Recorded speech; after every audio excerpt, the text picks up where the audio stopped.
71.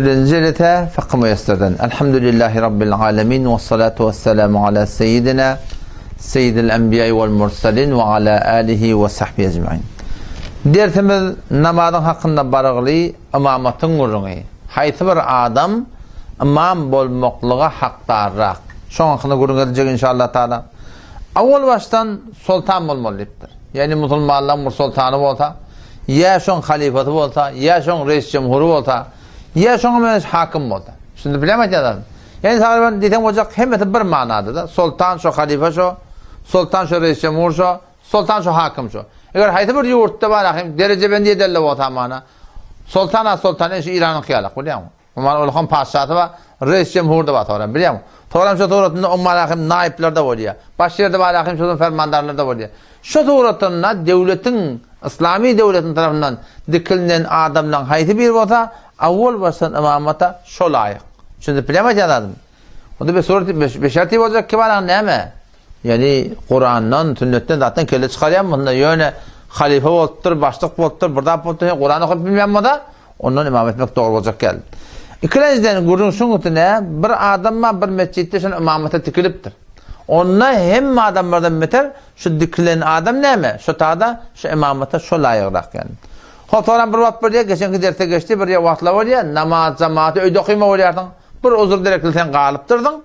Şu dogratynda öýde cemaat edecek adam hemmekden hakdarrak kim? Ol wagtda şu sahipxana yani imamatın şeraiti şulardan bağ bolsa hemmekden kime laýyk imamat? Şu sahipxana laýyk yani. Beşerdeki näme? Ýani şeraiti bar, salahiýet imameti şonda bağ bolsa. Qobugurun tokonny ilhurun näme? İlhurun şunu da duran adamların sünne sultanın ödü yok. Naibi de yok. Ondan sonra malakım imam muazzif de yok.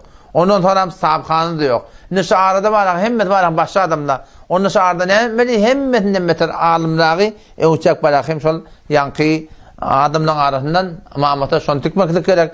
Hemmetin ilmi barabar bolsa onun hayti qarirak. O namazın ahkamatını qavrak bilen bolsa şonu oturmak gerek. Ondan yine barabar bolsa yani ilmi barabar.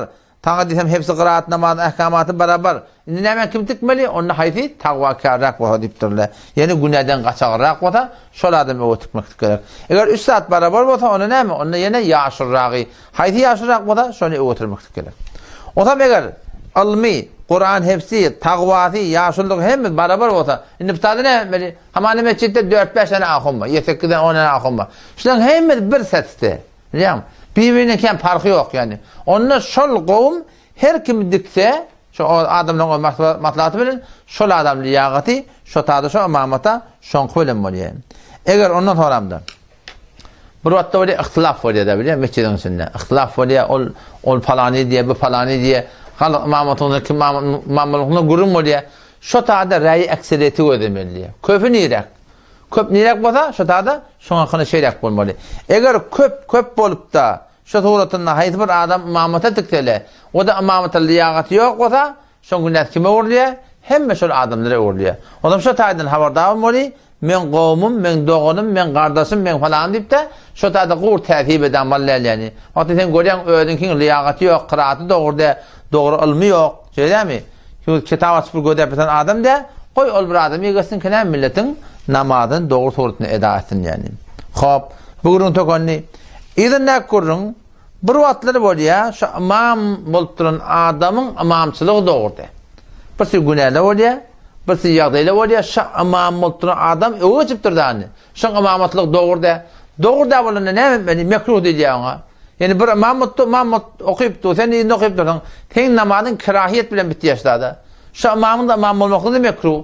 Şonu näme bolýar? Başartaňa başga mescit bir qiraati zadi awdanyelik barmaly bolmada şo derekli mescid namazyna ne galmalydan yani.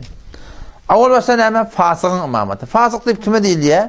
Bir adam eki Muhteşebi rahmetullahi aleyh yanqi Marhul Kur'anyň galben jeldi ýekini şuňsyny gurun etdir. Fasyk diýildi bir adam edipdir.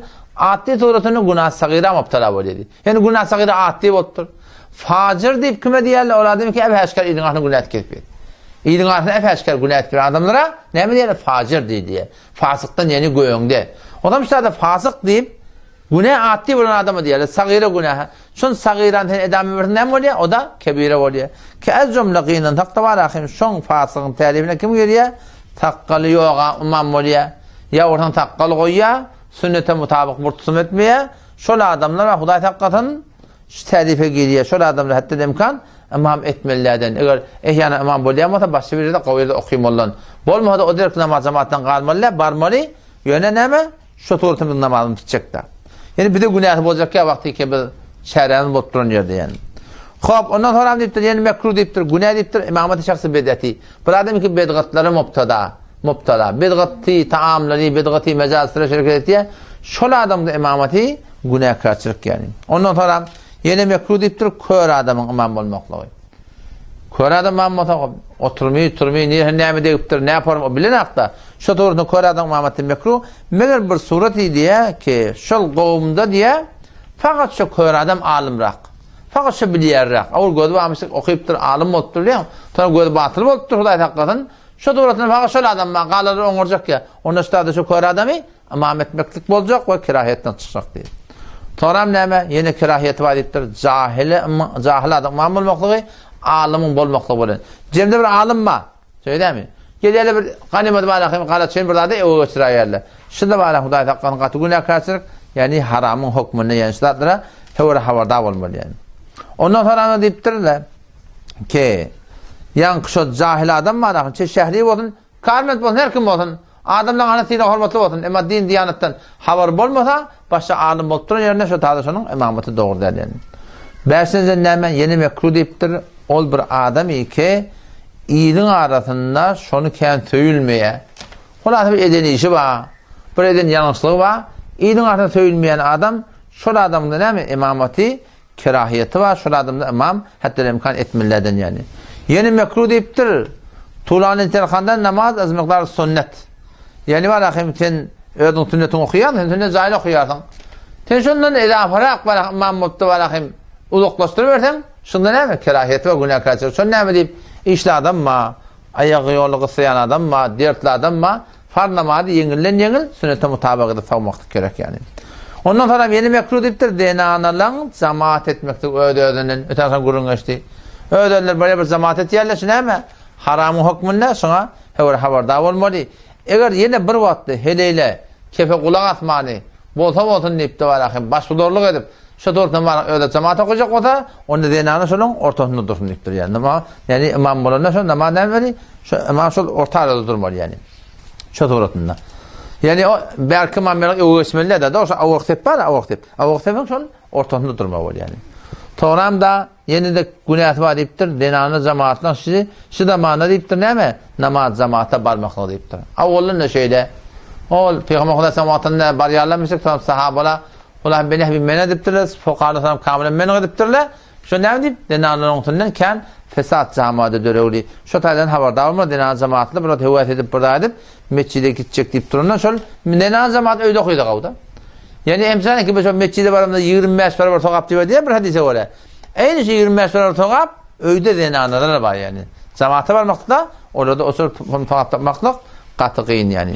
Allah temize tevfik versin. Vesselamu aleyküm ve rahmetullahi ve berekatuhu.